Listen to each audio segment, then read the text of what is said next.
बैठे हैं बेटे जी। अरे तेजस्वी सूर्या जी बोलिए ना।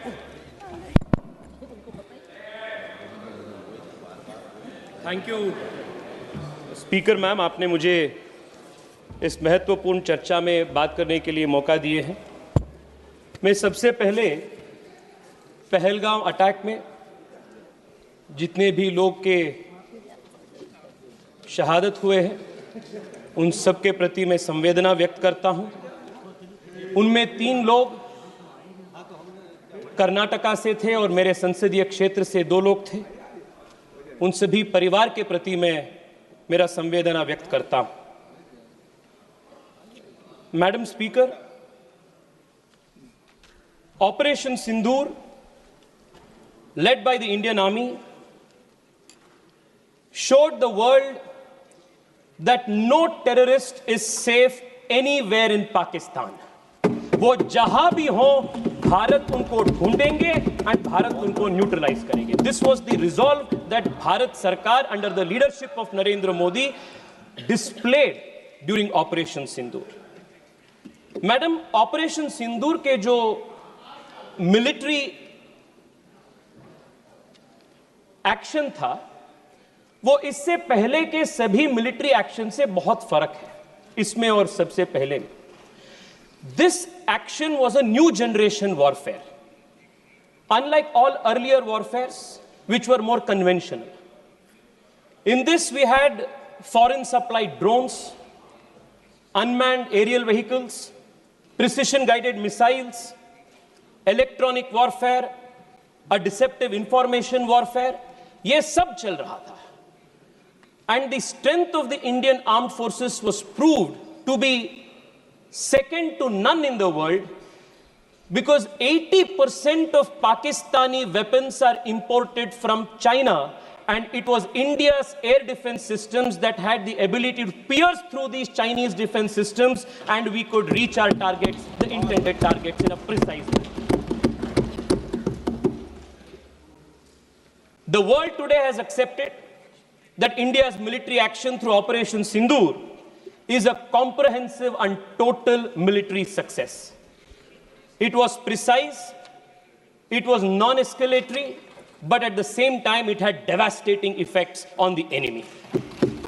All of these years, no cost was paid by Pakistan for their misadventures.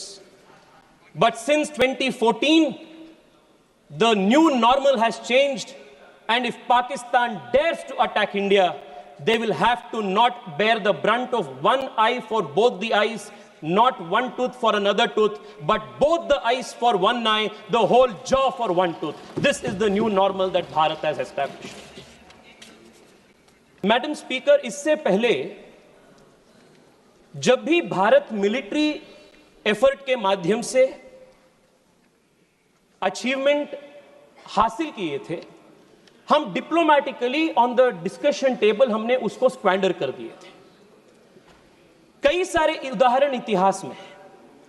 1948 में, जिसका उल्लेख कई बार आया, our armed forces had breached the LOC, and all of what is today known as Pak-occupied Kashmir was in our control. But it was this Congress party and its leadership of that time that surrendered all of Pak-occupied Kashmir. What military achievement we had gained, we squandered on the diplomatic table. 1965 में भी वही हुई, 1971 में भी वही हुई. But the difference this time is the military achievement that we achieved in Operation Sindoor was crystallized and strengthened through our diplomatic onslaught that was led by the multi-party delegations and effectively led by the Prime Minister and the External Affairs Minister. मैं आपको एक उदाहरण देना चाहता हूं। आज United states of America ने TRF को डेसिग्नेटेड टेररिस्ट ऑर्गेनाइजेशन के रूप में प्रोस्क्राइब कर दिया है। मैं उस डेलीगेशन में पार्ट था जिसमें शशांक जी भी मेरे साथ थे, शशि जी के नेतृत्व में। हम कोलंबिया में थे। Colombia had given a statement in support of Pakistan, After our intervention, Colombia withdrew its statement and gave a statement in favor of India. Every country in the world which matters has stood with India. This is the diplomatic strength that has been gained. Madam Speaker, मुझे परशुराम जी के एक युक्ति याद आ रहा है. उन्होंने कहा था, अग्रतश्चतुरो वेदाः पृष्ठतम सशरम धनुः इदम ब्राह्मम इदम क्षात्रम शास्त्रादपि शरादपि. उसी प्रकार से आज भारत डिप्लोमैटिकली हो, मिलिटरीली हो, दोनों युद्ध में तैयार है. And we are ready to win at the diplomatic front, we are ready to win at the military front. Madam speaker, आज जितने भी कांग्रेस के अपने साथियों से भाषण हमने सुने, बहुत अजीब लग रहा था मुझे, क्योंकि कांग्रेस पार्टी का नेता चेंज होते हैं, पर कांग्रेस पार्टी का नीति वही है. 1947 से लेकर आज तक कांग्रेस पार्टी के जो कंसिस्टेंट पॉलिसी है, वो भारत को और भारत के सशस्त्र बल को सिस्टमैटिकली और डेलिबरेटली वीक करने का एक पॉलिसी है. इसका उदाहरण मैं देना चाहता हूं. At the very beginning of our independence, at the dawn of this nation as an independent country, Pandit Nehru ji की एक स्टेटेड पॉलिसी थी कि भारत को आर्मी का जरूरत ही नहीं है. जनरल लॉकहार्ट के पास बैठते हैं और नेहरू जी बात ये बोलते हैं कि rubbish, total rubbish, no plans of modernisation of army is required. India का policy is ahimsa, we don't need the army, police will do its job. ये नेहरू जी की सरकार की स्टेटेड पॉलिसी थी. And this did not remain isolated in 1947. When A.K. Anthony ji was the defense minister, it was the stated policy. Madam, my party has allotted me 15 to 20 minutes time. Please give me the time given by my party.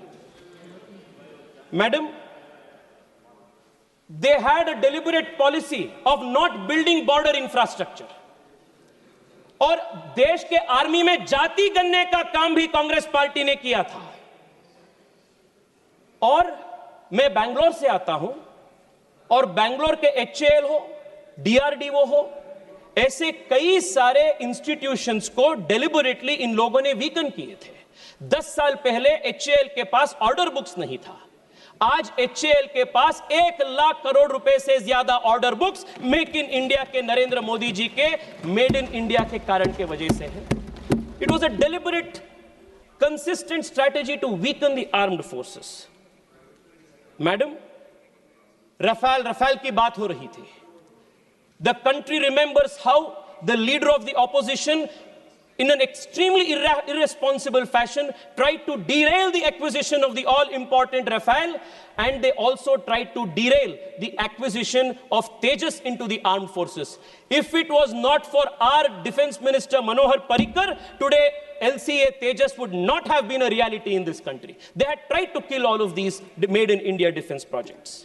Madam, 3 साल पहले general Bipin Rawat ji ने एक बहुत महत्वपूर्ण कार्यक्रम में देश को बताया था that India should be ready to face a 2.5 front war. मैं आज इस देश को इस महत्वपूर्ण सदन से बताना चाहता हूं कि दिस 0.5 फ्रंट जो है वो कांग्रेस पार्टी और इसके इकोसिस्टम है, जो भारत के अंदर से भारत को खोखला करने के लिए काम कर रहे हैं. और मैं बहुत जिम्मेदारी के साथ यह बात कह रहा हूं मैडम, और मैं तथ्य के साथ इसको प्रूव करूंगा. मैडम, आज कांग्रेस पार्टी ने टेररिज्म के बार इतना बड़े बड़े बात कह रहे, बड़े बड़े बात, but what has been the consistent policy of Congress party towards terrorism? Madam, एक ही उदाहरण देना चाहता हूं. 2004 में जब इनकी सरकार सत्ता में आई, what was the first step that they do? It was to repeal the POTA Act. 2001 parliament attack के बाद भारतीय जनता पार्टी के नेतृत्व वाली एनडीए सरकार अटल बिहारी वाजपेयी के नेतृत्व में देश को सुदृढ़ बनाने के लिए, टेररिज्म को खत्म करने के लिए, for the first time in this country we introduce a legislative framework. Madam, आप भी कांग्रेस पार्टी से आते हैं. I want to remind you madam, when Rajiv Gandhi, हाँ मैडम, when Rajiv Gandhi का ट्रायल चल रहा था, राजीव गांधी जी का ट्रायल चल रहा था, मैडम, जब राजीव गांधी जी की डेथ की, टेररिस्ट से हुई डेथ की ट्रायल चल रहा था, trial court said we do not have exclusive terror legislations to prosecute. This was the state of affairs of this country. 2001 के बाद हमने पोटा कानून लागू की, पर आप सरकार में आते ही पहली चीज आपने पोटा को दुरुस्त किया, यू रिमूव पोटा। और क्यों किया आपने? आपके वोट बैंक के कारण आपने पोटा को बंद किया, और उसके बाद 10 साल देश हर दिन टेररिस्ट अटैक रूटीन बन गया था देश में। मैडम, मैं आपको एक लिस्ट बताना चाहता हूं। अब देखिए, पोटा को खत्म करने के वजह से इस देश पे किस प्रकार की नुकसान है। जुलाई 5, 2005 अयोध्या में राम जन्मभूमि में टेररिस्ट अटैक हुई, आपने क्या की? निंदा की। 2005 जुलाई 28 जौनपुर श्रमजीवी एक्सप्रेस पे बॉम्बिंग हुई, 15 लोग से अधिक लोगों का मृत्यु हुई, आपने क्या की? निंदा की। अक्टूबर 29 दिल्ली, दिसंबर 2005 बेंगलुरु IISc, फरवरी 2006 गुजरात अहमदाबाद स्टेशन में बॉम्बिंग, 2006 मार्च वाराणसी कंटोनमेंट स्टेशन, जुलाई 11 2006 मुंबई महाराष्ट्र ट्रेन बॉम्बिंग, 300 से अधिक लोग की मृत्यु हुई। मालेगांव महाराष्ट्र 2006, पानीपत हरियाणा 2007, हैदराबाद मक्का मस्जिद बॉम्बिंग 2007, अगस्त 2007 हैदराबाद में फिर से लुम्बिनी गार्डन के गोकुल चाट पे बॉम्बिंग, लखनऊ में बॉम्बिंग, 2008 पे रामपुर पे उत्तर प्रदेश पे बॉम्बिंग, सितंबर में दिल्ली में करोल बाग पे बॉम्बिंग, 2008 दिल्ली में सितंबर 27 में बॉम्बिंग। इसे लिस्ट जाते रहते हैं। In just 10 years of the UPA government between 2004 and 2014, more than 8,000 civilians were killed because of terrorist attacks in this country. 8,000 terrorist attacks, civilians were killed. आपने NIA को वीक किया, आपने जो कानून था वो कानून को ध्वस्त किया, और सुनिए मैं बताता हूं आपको हमने कैसे NIA को मजबूत किया। Madam, it was this deliberate ploy of weakening this country from within, by deliberately weakening the institutions of this country, that led to 8,000 innocent civilians killed because of terrorist attacks. And this was also the position in Kashmir. Every Friday there were toll painters. Every Friday there was a plan for the next calendar of terrorist attacks. It was only after Amit Shah ji introduced the Constitution Amendment Bill to remove Article 370 that has seen a great decline of terrorist attacks in Jammu Kashmir. It happened in our government, अपने सरकार की नेतृत्व। Madam, 2004 में when Congress repealed POTA, what were governments of the world doing? 2001 में 9/11 की attacks हुई थी। 9/11 के अटैक के बाद विश्व में हर देश अपनी लेजिस्लेटिव फ्रेमवर्क को टेररिज्म के खिलाफ उनके फाइट को और ताकत दे रहे थे। But here we had a government in India, unfortunately, that deliberately as state policy chose to weaken the fight against terrorism. 2004 में there is only one political party in the whole world which chose deliberately and very thoughtfully to repeal an anti-terror legislation, and the disfamy of that happens to the Congress party. This, the history of the country will remember it. Madam, आज surrender के बारे में बात हो रही है। मैं देख रहा था 1-2 दिन पहले कांग्रेस के पूर्व गृह मंत्री एक इंटरव्यू में बोले, 1965 में जब शास्त्री जी की सरकार थी तब सोवियत यूनियन के इंटरवेंशन के साथ हमने सीज फायर किए थे।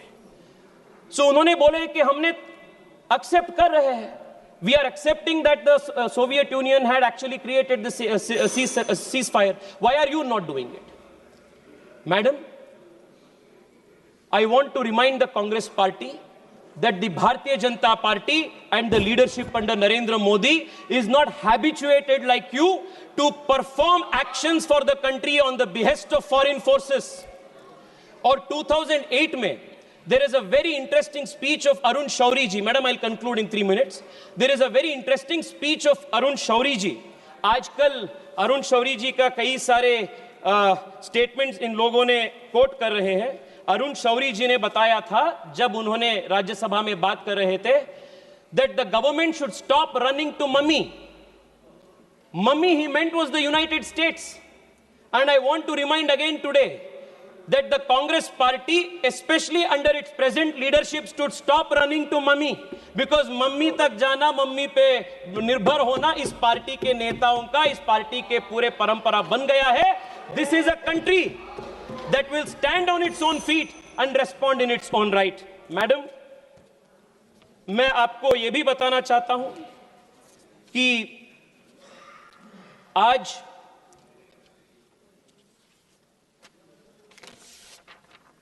देश के प्रधानमंत्री जी के फॉरेन पॉलिसी के ऊपर बहुत बड़ा क्वेश्चन ऑपोजिशन ने उठा रहे हैं. And in a very shameful manner, in a very irresponsible manner, the leader of the opposition is using and coining the word surrender and surrender. Madam, मैं आपको बताना चाहता हूं, Narendra Modi ji is the defender of India and you are the surrendering forces of the country. Madam, आप 30 second दीजिए, मैं conclude कर रहा हूं. उरी अटैक जब हुई थी या बालाकोट अटैक जब हुई, हमने पाकिस्तान के अंदर घुसकर हमने मारे. Narendra Modi showed he is the defender of India. आपने जब सोवियत यूनियन के दबाव में 1965 में आपने सीज फायर घोषित किए थे, you had surrender. That is surrender and this is defender. ये फर्क है. पीएम मोदी ने रफाल खरीद, हमने मैडम 30 सेकंड में, मैडम 30 सेकंड दीजिए प्लीज. हमने तेजस को इंडक्ट किया. This is defender. आपने फॉरेन पावर्स के सामने भारत को आपने सरेंडर किया. This is your history. Madam, PM defended India's interest by providing indigenous strength to India's Make in India defense sector. You surrendered it to China and other adversaries, including important emerging technologies like 3G and 4G. This is the surrender of the Congress party. Madam, I'm going to call the next speaker now. Madam, in the end, I want to say this. We hope. Please. Madam, मैं conclude कर रहा हूँ. Madam, the Congress party's thinking has not changed. 2001 में terrorist attack parliament में होने के बाद Congress party के पूर्व गृह मंत्री चिदंबरम जी ने कहे थे